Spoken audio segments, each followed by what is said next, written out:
Thanks very much indeed, Sarah. Just checking, can you hear me all right there? Yeah, we can great. indeed. Thank you. So this is work that I've been doing together with Adriana De Palma and Richard Harrington at the Natural History Museum, and it's also an extension of the PREDICTS project. PREDICTS stands for Projecting Responses of Ecological Diversity in Changing Terrestrial Systems. I just want to quickly set the scene. A few years ago, I was involved for 3 years in the IPBES global assessment of biodiversity and ecosystem services. And among the headline kind of conclusions of that report was we now have 1 million species that are threatened with extinction. Land use is the biggest threat. Climate change is on top of that. And as a result, there's a growing recognition that we have to bend the curve of biodiversity loss. This is a schematic showing our current trajectory, and there's no single thing we can do to get to a nature positive world where people can live in harmony with nature and get their needs met by natural systems, but there are a set of wedges, different things that we can do. And society has to grasp this nettle, and it has to do it soon. How can mining help to bend the curve? Because on the face of it, as this aerial photo shows, it isn't a nature positive activity. It's clear that the natural biodiversity has been seriously impacted here. What I want to outline over the next few minutes is a framework within which it's possible for mining activities to actually be nature positive, both in terms of biodiversity in local ecosystems worldwide, but also in terms of global rates of species extinction. And at its heart, we have biodiversity data from different systems that enable us to model how biodiversity responds to a range of human impacts. Put that together with plans of proposed mining activities, and it's possible to make projections and test them against this nature positive criterion. So just anything better than no net loss. Does the plan meet that target? If not, then we need to adjust it by adding some mitigation steps or reducing the immediate impact. And we go round this cycle until we meet the criterion. And then the mining and the associated mitigation can begin. It's monitored to check that we're proceeding on track. The monitoring data go back into the models, refine the projections, and we have adaptive management to ensure that we're still on track for a nature positive mining operation. And if we're falling below, then we have to adjust the plans until we're back on track. I want to introduce a couple of metrics that we've been developing within the museum. We've been using these indicators, for instance, in some modeling for the Dasgupta review into the economics of biodiversity. Two indicators are biodiversity intactness index and 50-year species persistence, or SP50. So first of all, the biodiversity intactness index, the BII. This is basically estimating the average fraction of biodiversity that's still left from what was there naturally. It's still left after human impacts. So here we have a protected area in New Zealand. It's Mount Taranaki, and it has the decency to have almost exact circular borders. And within it, we have native forest, and outside we have farmland. So to estimate BII, you can survey species and compare their population sizes inside and outside. And you do this for a range of species, but you don't do it for species that aren't native, aren't naturally present in the first place. And at the museum, we've compiled a database, the PREDICTS database, that underpins our statistical modeling to estimate BII. And this global database has now got data from over 37,000 sites in 100 countries over 4 million observations, 54,000 species. That's 2.5% as many as have been formally described. And for each of these sites, as well as the biodiversity, we know about the land use, and if it's restored habitat, we've got an estimate of its age as well. And we also know some of the other human pressures. And that allows us to project the current global state of the biodiversity intactness index, and we can even zoom in. So the lower it is, the less well we're doing, and we can zoom in, for instance, onto the UK, which is where I'm speaking from, and it's as a press release from RSPB attests today, it's one of the most nature depleted countries in the world. It's in the bottom 10%. But it can be modeled at very small scales, and we understand how restoration actions affect what's going on locally, and we can get the BII estimate for an area by averaging the BII from all the sites in that area. So we can mitigate impacts on BII by restoring sites quickly so that the BII starts to recover, but also as a mitigation step, restoring nearby agricultural land, which is not currently supporting a high level of biodiversity, but has the potential to do so. And that can start right away, ideally even before mining. So restoring sites certainly helps reduce the total cumulative impact. Here's an example from a mine in Wisconsin where the topsoil was retained and put back in on top of the sort of nullified waste, and then long-term monitoring set up. And that's a key part of this framework to check that we are indeed on track. So the sort of small scale impact can be managed, and net positive can be assured by restoring habitat within the same region. But the global impact of mining also depends on where it is, because biodiversity is distributed very unevenly around the world. So here is a map of species richness on land and sea from the IPBES global assessment. And we can see that we have these hotspots where it's orders of magnitude more species than there would be in an area in the UK, for instance.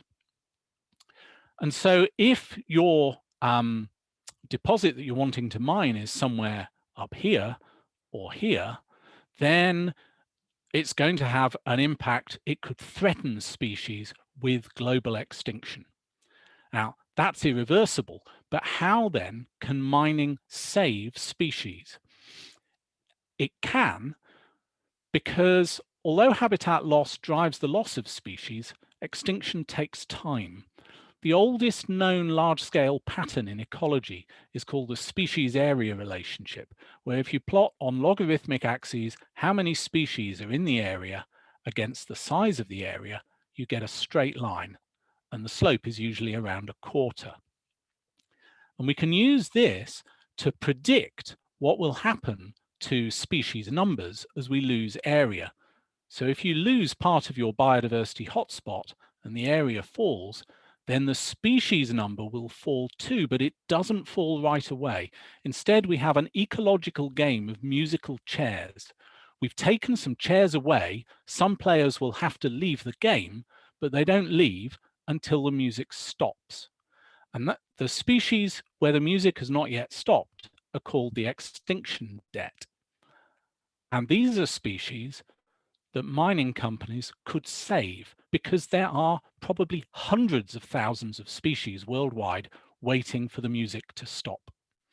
So this is a map of where they are concentrated, and the areas that were high in species with narrow distributions in the first place and have had high levels of recent habitat loss. So restoring natural habitat in these badly hit areas could save more species than would be wiped out by the mining operation. And we can model this we can model the 50-year effect on species persistence and increase mitigation until the plan is nature positive. And so for the large region that we're looking at, we can look at how species extinctions are going to accumulate over the coming decades under business as usual. We can see that unmitigated mining, because it's destroying some unique habitat, is adding to that.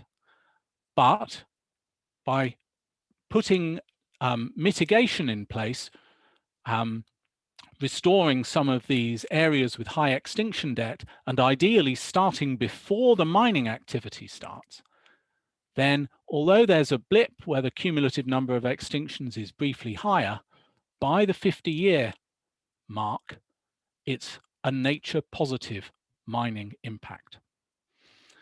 So how to mitigate the impacts on SP50?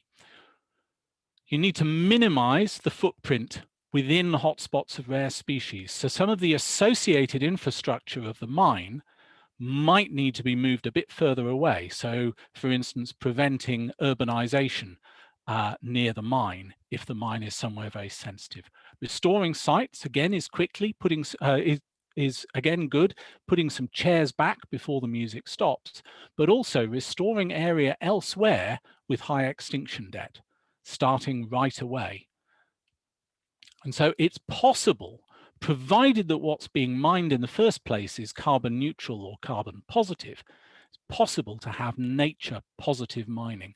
And at the museum, we've developed the models and metrics that can be used to plan mining to make sure it's nature positive. And we've also got the experience and technology for the monitoring to make sure that the plans are working and continually refine and improve the models as well. Thanks very much indeed for the opportunity to speak, and thank you for listening. Brilliant. Thank you so much, Andy. That was absolutely brilliant. So ladies and gentlemen, please give a round of applause from behind your microphones to the wonderful Andy Purvis. Now, Andy, the questions are coming in thick and fast. So I know that you've got one or two of your co-authors sitting in the attendees. If you want them to come into the panel, then just give me a wave and we can move them across. So I think that was a yes, Rose. So let's move across. I know that Richard's definitely there at the moment. While that's happening, Andy, a couple of questions that have come in here. So this one from Jamie Strauss. He asks, have some of the new mining regulations and practices in developed countries such as Canada moved the biodiversity formula closer or even into that nature positive spot? What do you think? I would defer to Richard on that one. So my background is very much on the biodiversity modelling side, rather than within the kind of mining legislation. Richard, I see you've joined us now. Yeah, I have. Unfortunately, I lost the sound just as you asked the question, Sarah. So could you just repeat that? And then that's brilliant. So I'm not bluffing. So it's just didn't no, hear sorry, it. that was the Zoom buffer that you were receiving, yeah. I think, at that point in time. So question from Jamie Strauss, and he asks, have some of the new mining regulations and practices in countries such as Canada, is that helping to move biodiversity into that more positive spot, or do you think we've still got a way to go? Yeah, well, I think the thing that we don't have are the sort of the metrics, which is what Andy's proposing here is. So that, you know, it's still at the point. I think they're really good what's been implemented, but they don't maybe have the specific metrics to be able to, for people to sort of balance one intervention versus another one. And I think that's, if you're trying to develop an industry where people think they're making a difference, you need to have to be able to compare different mitigation strategies. And I think none of that sort of metrics is written into the new those new initiatives. Although they are very positive, I think it's trying to get some metrics in so that organisations know whether this is better than this particular choice. So I think it's on the right way, it's on the right move, but I think we really need to push it where we've got metrics where people actually know where they are. Are they doing something net positive or detrimental? Cool, thanks for that, Richard. So we need the metrics coming in. Yes, Andy. Yeah, just to add to Richard's point, one of the advantages, both of these metrics are using aspects of biodiversity that are already used in reporting by, for instance, Global Biodiversity Outlook, IPBES. So, and they're fully general. They're not specific to the particular species living in a place. So they can be compared across broad areas and aggregated up to a global picture. So you can have consistent reporting from a local scale up to global, which wouldn't be possible with a lot of monitoring-based indicators. Okay, that's brilliant. Thank you, Andy. One of the other questions coming in. So when you showed that, so when you were talking about your musical chairs, and waiting for that music to stop or hoping it wouldn't stop, and the map that you showed us there, my apologies, I can't remember who it was cited to, but Madagascar just stuck out amazingly. So, I mean, what is happening there? Surely Madagascar should be receiving more attention than perhaps it is, or maybe it is receiving attention and we're just not really hearing about it at the moment because of that thing called COVID, etc. So Madagascar is among the richest places in terms of species found nowhere else, endemic species. And so in the UK, our biodiversity is quite lucky in that it's overwhelmingly also found elsewhere. And so if it disappears locally, then that is a shame, but it isn't a species extinction.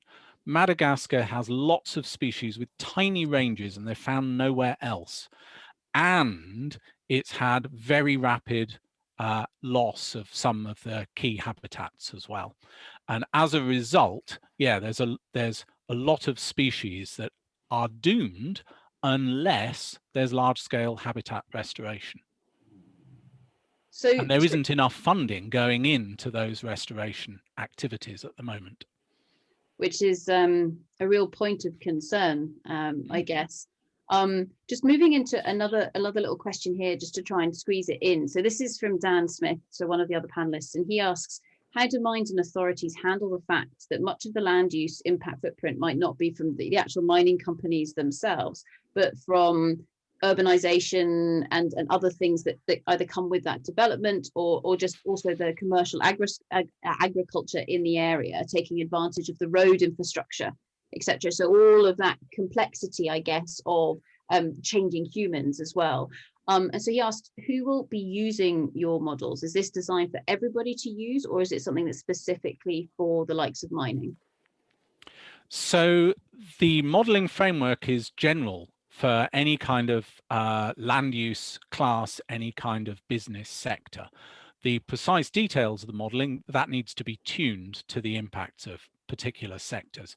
But yeah, it's basically a framework and a toolkit that can be used by any actor that's wanting to make sure it's making a nature positive contribution. Brilliant. So hopefully, Dan, that answers your question. I think the other thing to say is that this is where the whole life cycle of the mine and its impacts needs to be modelled in. As you say, it's about the community. Andy said, don't build the town nearby. You've got to find some way of regulating all those other things that are related to mining, because they're part of the cost, aren't they? They're also they're the benefit, and they're also part of the cost. And so it's very complicated. But that's probably where the regulators need to sort of get on top of that, to sort of link in those adjacent things like roads going in and agriculture and all of those kind of things. So I guess this is almost, I mean, we've been talking quite a lot about shared value in the social space. In a way, this is helping to shine a light on shared value in the biodiversity space, given the changes that mining brings to an area. And of course, hopefully the long-term view that we are stewards of that land for a very short period of time. We're not there forever, and we're hopefully not there destroying it. But with that, Andy, Richard, and everybody else, thank you so much. That was absolutely brilliant. So round of applause, ladies and gentlemen, for Andy Purvis. Thank you very much.